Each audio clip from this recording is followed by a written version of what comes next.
As CEO of Lifework Systems, I know that you are concerned about the well-being of your organization. Your business is here to fulfill an important role in the community. The old ways of understanding human systems are just not working anymore. The ways of superior versus inferior, our management versus employees. These can be seen in the uninterrupted struggles within people, and those show up in the form of undue stress, anxiety, and depression. And then also those struggles between people, which show up as righteousness, competition, scarcity thinking, negative behavior, and all forms of isms, including racism, ageism, sexism, and intergenerational gaps are a primary concern to business leaders. New systems are needed that promote high levels of emotional and social intelligence and personal responsibility. The glue that holds us together in the future must be based on trustworthy teamwork and collaboration through mentoring and mutual respect that expand human potential, and through a human system framework that has been proven to bring about stability for these rapidly changing times. Change is happening at the speed of imagination, often causing high levels of confusion and strain on individuals and organizations. One of your concerns is managing complexity and the advances in digital transformation technology. Today's solutions have to be mapped to equally agile workforce behaviors in which every team member in every role can both lead and follow dynamically with confidence in order to meet today's requirements for collaboration and fluidity to operate effectively in these agile technologies. It becomes your greatest opportunity to reconsider and overhaul existing human systems so that they're appropriate for the speed of change today. Like the agile development models that are in motion, Lifework Systems manages human systems with respect for people and self-organization that's needed to deal with unpredictability and in solving complex problems. People are your greatest asset, and their capabilities to be fully engaged are not a nice to have, they're a need to have. Knowing how to offer them a compelling and uniquely supportive culture is key to attracting and keeping the best talent and building upon their strengths while expanding their human potential. As more and more businesses hire people across different time zones, different locations, working on multiple projects, and using various media, organizational design must evolve to accommodate a more fluid work stream. Matrix structures will replace linear hierarchies, and people will be measured on how well they collaborate with internal and external networks. So while managers are being hired on more of a project basis, this requires a greater emphasis on the ways needed for people to self-govern and effectively communicate. What once took decades now takes months or even days to create and implement. Just look at Uber and Lyft, overnight scalable sensations that surface so rapidly and globally that we're all reeling from the impacts, including things like tripled traffic in Manhattan, rapid declines in the taxi business, and the implications for the trucking industry, to name just some of the effects. Our lives are radically changing through digital transformation, globalization, and moving into the Internet of all things. Waning are the days of the phone book and the mall, but more importantly, we're losing former levels of personal and organizational identity.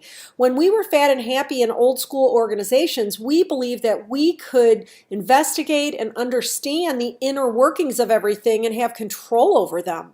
In that phase, we brought about these unparalleled levels of prosperity and life expectancy for that era, and we did it through competition and command and control management and centralized authority. The problem with that is that most large organizations are still operating from those dynamics today, even though they're clearly no longer viable. Like cassette tapes and typewriters, these no longer serve us. We've outgrown them. The problem is that many leaders hold on to autocratic and extrinsically motivating approaches in competition with a death grip at the very time when our evolution calls for collaboration, mentoring, and the development of internal or intrinsic motivation. These are necessary to effectively respond to today's speed and scope of change. And until we overcome these old school ways of operating, we continue to have disengaged insecure, paralyzed, and poorly functioning people. In fact, I assert that any transformation, performance, or productivity issue or crisis is a culture and leadership crisis. Emotional and social intelligence must be cultivated in order to favorably impact current and future trends when the only certainty you can count on is uncertainty. When automation and artificial intelligence and robotics replace traditional jobs, an organization where each person takes responsibility for their own purpose, their own values, and their own visions and becomes very competent at managing their relationships, their productivity, and their engagement, these are the only types of organizations that will remain stable despite all of the changes and the course corrections that will really need to occur very regularly. People will be required to move together to help the organization fulfill their purpose. And together, everyone benefits from this cohesiveness despite rapid change. I know this is a very wordy quote, but it is my new favorite quote. And I think it's because it's so crucial to whether your organization is going to remain effective and growing or whether it's going to stagnate. And that's this quote by Samuel Arbesman. Change blindness in the world of facts and knowledge is a problem. Sometimes we're exposed to new facts and simply filter them out. But more often, we have to go out of our way in order to learn something new. Our blindness is not a failure to see the new fact. It's a failure to see that the facts in our minds have the potential to be out of date at all. And I would say beyond out of date that they're even counterproductive. So I love this quote because I see so much information focusing on the trending right now, which is moving away from the command and control ways of running a culture to more of a shared power, decentralized authority, and self-governing. And yet, most organizations kind of look at those facts, see those success stories, and still have that idea in their head, well, that's great for them, but we're okay over here. And so they really don't have that determination to recognize what all of that means and how important it is for them to be decisive about going out of their way to do something different. And it comes from that denial that says, well, I can't see myself as irrelevant. I can't see my approaches as outdated. And that pride or that fear of being wrong is actually keeping many organizations stuck, keeping many organizations from moving forward into the future confidently and successfully. Einstein had it right when he said, if you always do what you always did, you'll always get what you always got. And I know people refer to this quote as the definition of insanity. And yet, that's what I think is so important to recognize around change blindness. If we don't recognize cause and effect between what kinds of decisions, conditions, and conversations we create and tie those to the effects of those, we'll keep doing that formula for insanity. So in this last couple of slides, you've heard me make mention of moving from one kind of culture to another, but I want to just share that really that's where I want to make the case for cause and effect. We have been using autocratic, power over, coercive types of structures with the intent of bringing the best out in people. But some of those control models have been being autocratic, dangling carrots in front of people in the form of incentives and bribing. We've also been using shaming and judgments, both favorable and unfavorable, to kind of get people to dance to our tune. We've also been doing things that don't look at all like control, but they actually are designed to try to get a certain outcome, and those include pampering and spoiling people. So we really hold a small view of people when we're creating those kinds of human systems, and they actually are proven to diminish internal motivation in people and to create a lot of disengagement in people.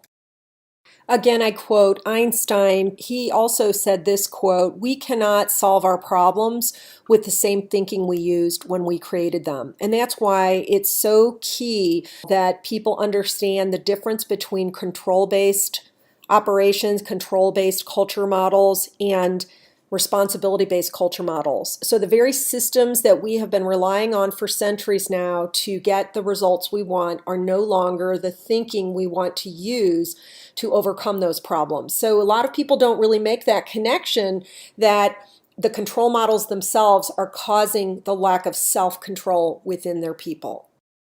So what does this mean to your organization? It means that as the leader and the executive team of an organization, you want to consider other models than what has been traditional up to this time. The new culture model must be based on trustworthiness. It must be based on emotional and social intelligence and social interest, which is caring about what our behaviors cause to others. So it's kind of a celebration of people's personal power and personal responsibility, and making sure that they're using that power and responsibility to be in service as opposed to being greedy for self-interest. And this one is a hard one for people to picture, just like it was once hard for us to imagine having cell phones. How do you distribute those skills from the CEO to the janitor? How do you make sure everybody gets that knowledge, which is power? And how do you help an entire community to develop internal motivation and personal responsibility? So that is the new culture model, and many people don't even know that they don't know that that's important. So they're very blind. It's a blind spot for them to understand that they need a new model altogether. And they have a hard time imagining what that new model looks like. I'm going to end this executive briefing with 3 small videos. The first is from an organization that went through a culture transformation, and it's speaking on the importance of giving everyone the same kind of tools, concepts, and practices as the senior team and the executives. What is typically done in organizations is that it's only those people that receive that leadership development training and coaching and ongoing mentoring. And in reality, what's really important is that everyone have that information and those practices simultaneously as an entire community. It's hard to measure the efficiency that we've gained from having a common set of tools, but I know that it's saving us time in meetings, troubleshooting issues quicker. I really think it's super important that everyone's included in there and the process and the teachings, mentoring sessions. We can prompt each other for gaps. If we start to go along a tool and somebody says, oh, will you do it this way, or you forgot that piece, or that was perfect, and we can support each other. And there's no secrets at all. It's all out there. There's nobody that's the keeper of the knowledge, or you don't have to get to the next level. Everybody's included. It's more equal that way. If everybody knows what we're working on doing, then they understand that we're trying to improve them, number one. And not only that, they understand when I say something, there's a framework and a language that I can use that we have a common understanding of. And then the very last video that you'll see is the perspective of a CEO who turned around multiple multi-million-dollar debt in 3 different hospitals. And the last one, he turned around over $30 million. But what he found was that because he didn't have a systems approach that was effective in transferring responsibility to everyone on the team, he wasn't able to sustain the positive changes. Every time he would leave one of those hospital systems, his hard work would reverse. And so that is the final video, which is just offering a perspective of someone who has been through it all. Employees are attracted to your organization because of the work environment that you create for them. People leave organizations for a variety of reasons, but the majority of the time it's because of their work environment and the relationship with their immediate supervisor. And what having a system in place does is allows everyone to know how to behave, how to act, and how to interact. And one of the things that I truly believe is that we don't fully understand the impact financially on our companies for not having a great work environment. And I believe that that great work environment relates to the relationships of employees to each other and the employees to the client. How much better would your organization be financially if your turnover rate was half of what it is today? How much better would your organization be financially if you had lower sick time? People call in sick for a variety of reasons, but in an organization where you really have a top-notch work environment, They don't call in sick because they know the impact that will have on their fellow coworker.